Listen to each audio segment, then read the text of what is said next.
conquered Europe, but his own flesh conquered him. 6 weeks of rot. One final rupture. Steel turned to rot. Imagine you are the most feared man in the medieval world.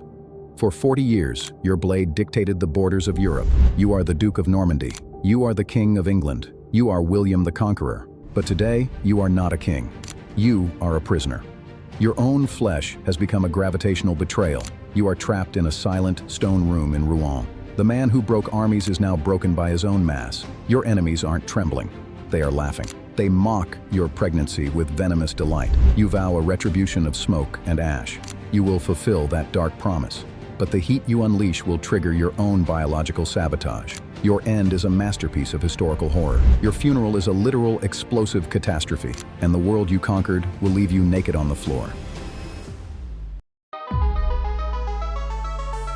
In his youth, William was a powerhouse of kinetic energy, a man sculpted for the brutal weight of mail. But as his 50s arrived, his biology pivoted toward decay. Chroniclers describe a man of extraordinary corpulence. His belly became a visual protuberance, a mass that deformed his royal dignity.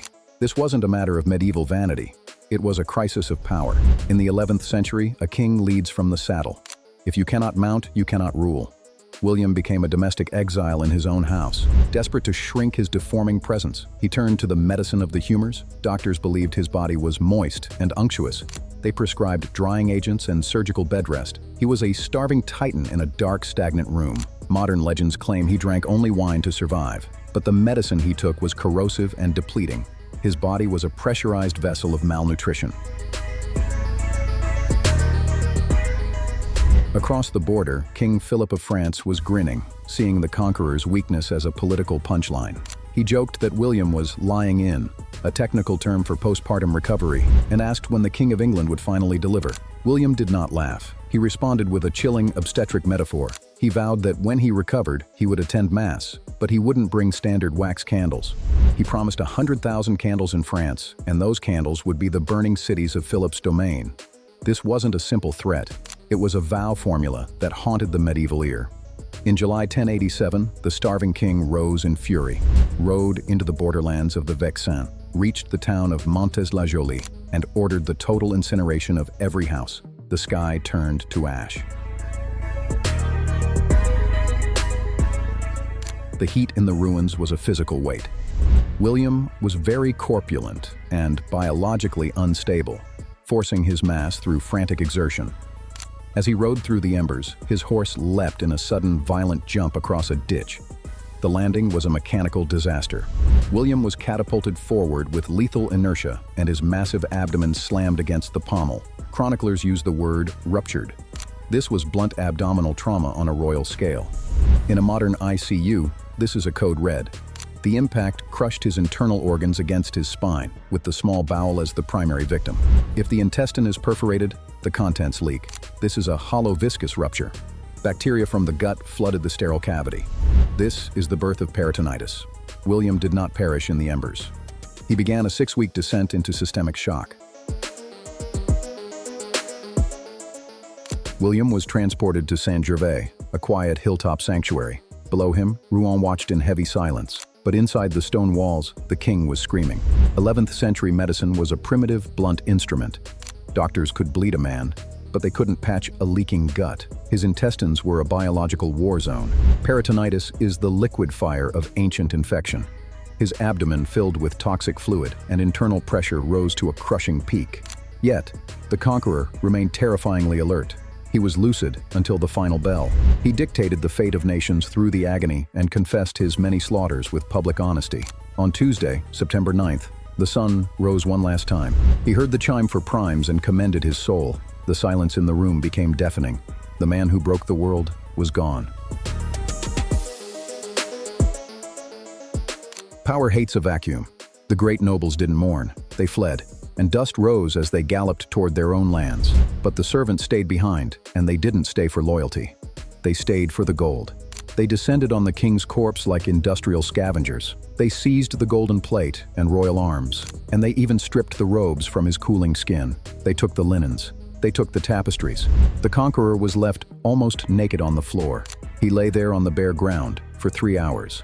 His household had evaporated in a single morning. No kin or friend stayed to guard the flesh. Finally, a knight named Herluin paid for the burial. He funded the embalming from his own pocket. They moved the body by boat down the River Seine, but the biological clock was already screaming. Biology has no respect for crowns. The heart stops, but the bacteria are just beginning. They trigger the bloat stage, methane, hydrogen, sulfide, a chemical cocktail of total ruin. In a man of his mass, the clock is a countdown. When the body reached calm, disaster struck again. A massive fire ignited in the center of town, and the crowd abandoned the king to fight fire. The corpse sat in the summer heat, unmonitored, fermenting. By the time they reached the abbey, he was ripe. This was the Abbé aux Hommes, his own foundation. The service began in the hollow sanctuary, but the dead king was interrupted once more. The monks reached the open grave. They were exhausted.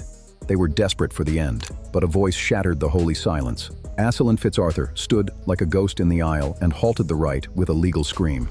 He claimed the abbey was built on stolen dirt and said William had seized the ground from his father. "This is my land," he cried. "I forbid this burial." The bishops were forced to haggle over the open grave, and they paid him 60 shillings on the spot. Only then could they proceed to the interment. But the delay was a biological death sentence. The body was now a pressurized vessel of gas. The stone coffin waited, a cold, narrow box of granite. It was a masterpiece of human incompetence. The masons had carved the stone too narrow. They failed to account for the conqueror's girth. The monks tried to lower him into the stone. He wouldn't fit. They should have stopped. They didn't. They chose physical force instead. They pushed down on the king's swollen torso and tried to compress the putrefactive gases. The pressure exceeded the strength of the skin. Chroniclers state that the bowels burst. A literal rupture of the abdominal wall sent a vile stench flooding the entire church. It was a concentrated wave of putrid ancient gas. Incense was thrown into the air in desperate clouds, but the aromatics could not mask the rot. The priests rushed through the final benediction and fled the sanctuary in great alarm. William's body preparation had failed entirely. Medieval embalming was just herbs and weak wine. It was no match for a 6-week internal fire. The man who conquered nations died in a box. He spent his life taking earth from the living. In the end, the earth pushed back. His death is a clinical study in biological pressure. It is a psychological study in human desertion. We remember the man who changed history, but his servants saw him naked on a floor. The candles of Montes came back to burn him. He was a walking coffin before he reached Caen. Gravitational reality always wins. William the Conqueror was defeated by his own skin. Even a king is just a vessel under pressure, and every vessel has a breaking point.